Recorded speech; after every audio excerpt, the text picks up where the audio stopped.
Assalamualaikum warahmatullahi wabarakatuh. Perkenalkan, nama saya Nur Hasanah Rima, Stambuk B1 19300 kelas F.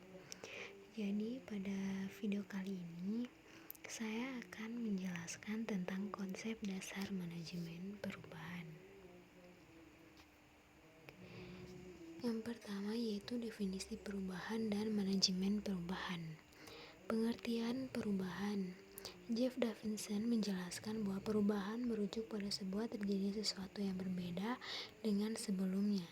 Perubahan bisa juga bermakna melakukan hal-hal dengan cara baru, mengikuti jalur baru, mengadopsi teknologi baru, memasang sistem baru, mengikuti prosedur manajemen baru, penggabungan, melakukan reorganisasi, atau terjadinya peristiwa yang bersifat mengganggu yang sangat signifikan. Yang kedua, definisi manajemen.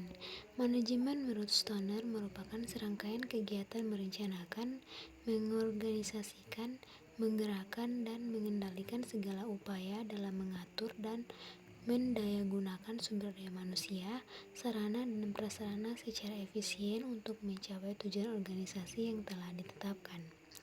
Siagian tahun 1983 mengemukakan 5 fungsi manajemen, yaitu planning atau perencanaan, organizing atau pengorganisasian, motivating atau penggerakan, controlling atau pengawasan, dan evaluation atau penilaian. Yang ketiga, batasan manajemen perubahan.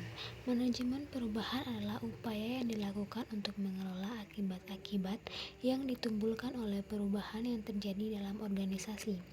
Perubahan dapat terjadi karena sebab-sebab yang berasal dari dalam maupun luar organisasi tersebut. Tujuan manajemen perubahan adalah memberi solusi bisnis yang diperlukan dengan sukses dengan cara yang terorganisasi dan melalui metode pengelolaan dampak pada individu atau organisasi yang terlibat di dalamnya. Yang keempat, teori dan manajemen perubahan. Teori dan praktik manajemen perubahan melibatkan banyak disiplin ilmu dan tradisi ilmu-ilmu sosial. Setiap organisasi dituntut memiliki kemampuan untuk berubah sebelum organisasi tersebut mengalami penurunan kinerja atau mati. Ada 3 waktu perubahan yang harus dipilih untuk memperpanjang siklus hidup suatu organisasi, yaitu yang pertama, pilihan yang baik, yang kedua, waktu perubahan yang dipilih oleh organisasi, dan yang ketiga, waktu perubahan yang dilakukan organisasi. Yang kelima, komponen manajemen perubahan. Tujuan perubahan umumnya ada 2 macam, yaitu perubahan yang mengupayakan perbaikan kemampuan organisasi dan perubahan perilaku personal. Pada prinsipnya, tujuan perubahan berintikan pada 3 hal, yaitu 1. Mempertahankan keberlangsungan hidup organisasi, 2. Beradaptasi dengan perubahan yang terjadi di lingkungan internal, dan yang ketiga, memperbaiki efektivitas dalam organisasi. Aspek strategis yang perlu diubah. Aspek-aspek perubahan terdiri atas perubahan inovatif dan strategis. Manajer perlu memahami alasan organisasi harus siap terhadap perubahan, baik bersifat inovatif maupun strategis. Perubahan inovatif adalah perbaikan secara kontinu di dalam kerangka sumber daya yang ada, sedangkan perubahan strategis adalah perubahan melakukan sesuatu yang baru. Strategi yang ditetapkan. Strategi perubahan sosial terletak pada suatu kontinum dari tingkat yang paling lemah, tekanan atau paksaan dari luar, ke arah yang paling kuat, tekanan atau paksaan dari luar. Ada 4 strategi perubahan sosial, yaitu yang pertama, strategi fasilitatif, yang kedua, strategi pendidikan, yang ketiga, strategi bujukan, dan yang keempat, strategi paksaan. Sumber daya atau area perubahan dalam manajemen perubahan ini meliputi 8 area perubahan, yaitu yang pertama, perubahan budaya dan pola pikir, yang kedua, organisasi, yang ketiga, proses kerja, yang keempat, SDM, yang kelima, regulasi, yang keenam, pengawasan, yang ketujuh, akuntabilitas, yang kedelapan, pelayanan publik. Kemudian, manajemen atau pimpinan perubahan. Praktik dasar menjadi pemimpin. Ada 5 praktik dasar menjadi pemimpin yang berkualitas, yaitu yang pertama, menantang proses, yang kedua, menginspirasi visi bersama, yang ketiga, menjadikan atau memungkinkan orang lain untuk bertindak, yang keempat, menjadi model, yang kelima, mendorong hati dan jiwa. Oke, yang kedua, peran pemimpin dalam proses perubahan. Hartanto menjelaskan bahwa organisasi akan lebih membutuhkan pemimpin yang mampu mendorong pengikutnya melakukan transformasi yang diperlukan agar sesuai dengan tuntutan serta mampu menjadi pemimpin dari perubahan. Strategi yang diambil oleh organisasi diarahkan oleh para pemimpin yang energik yang menuntut keterampilan, keahlian, dan kemampuan sesuai situasi. Yang ketiga, kepemimpinan pola baru. Dalam membangun kepemimpinan pola baru diperlukan pemahaman sesuatu pendekatan yang disebut dengan pendekatan 3 dimensi. Peranan kepemimpinan masa depan. 3 faktor tersebut yaitu wawasan, penyelarasan, dan pemberdayaan. Yang keempat, pelajaran untuk memimpin perubahan. Ada beberapa hal yang harus dipelajari dalam menentukan pemimpin perubahan, yaitu 1.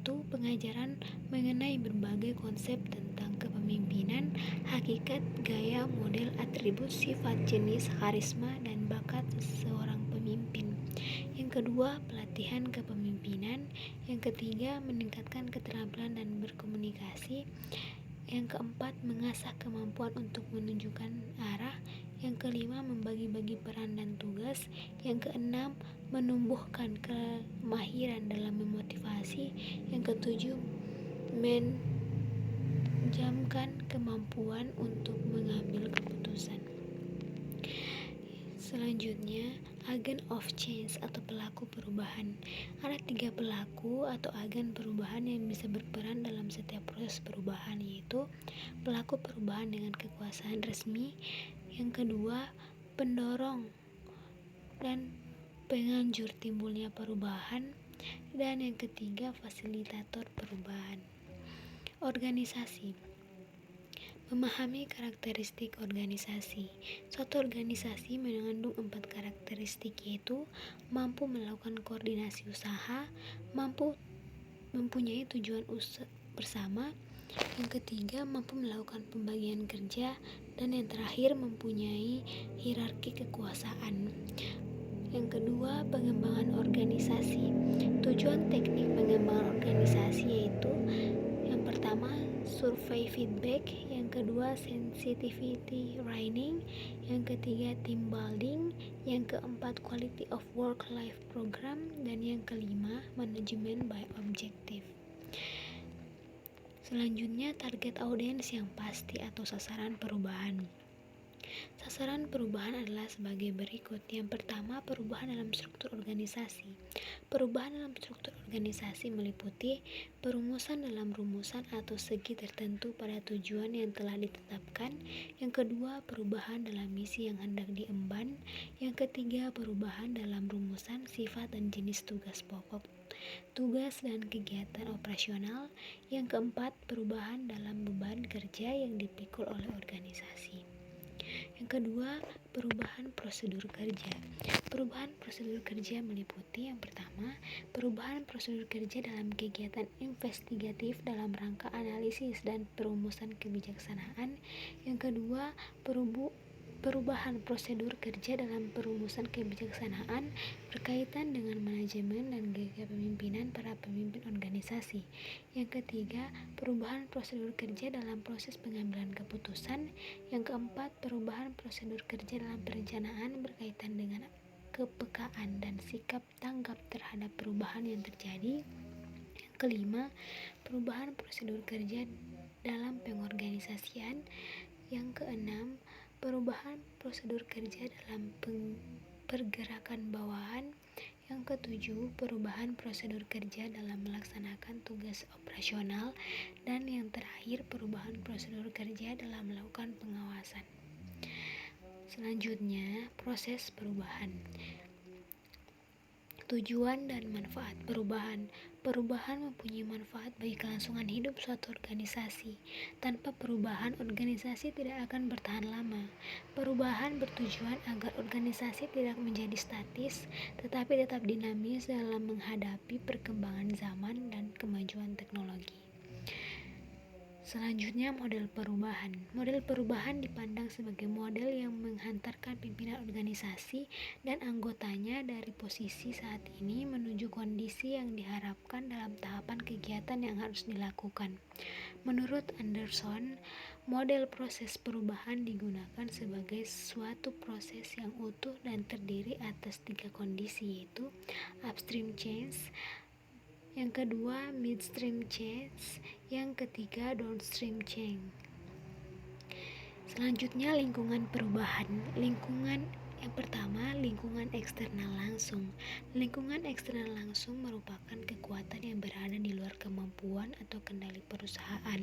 Lingkungan tersebut meliputi yang pertama pemasok, yang kedua pelanggan atau konsumen, yang ketiga lembaga keuangan, dan keempat pesaing. Yang kedua, lingkungan umum perusahaan.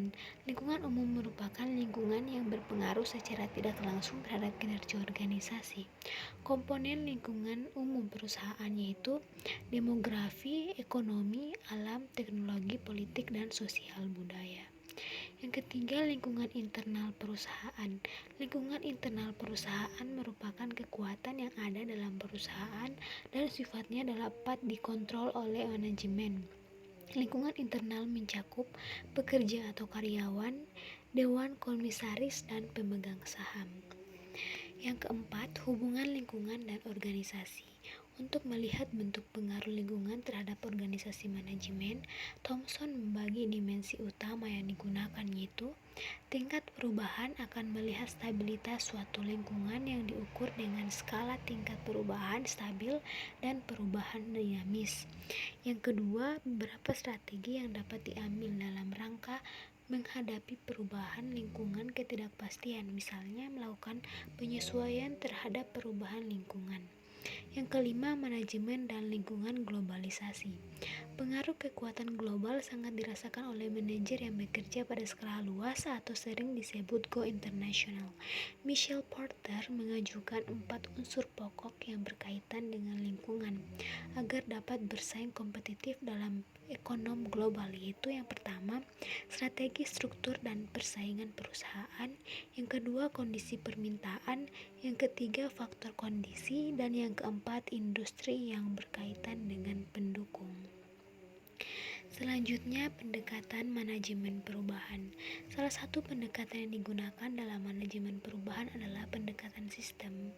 Kreitner dan Kinichki tahun 2001 memperkenalkan dengan pendekatan sistem yang dapat memberi gambaran komprehensif atas perubahan manajemen atau organisasi yang meliputi 4 komponen, yaitu pertama input, yang kedua rencana strategis, yang ketiga target elemen perubahan, dan yang keempat output. Itu saja yang dapat saya sampaikan dalam presentasi kali ini. Saya ucapkan terima kasih. Wassalamualaikum warahmatullahi wabarakatuh.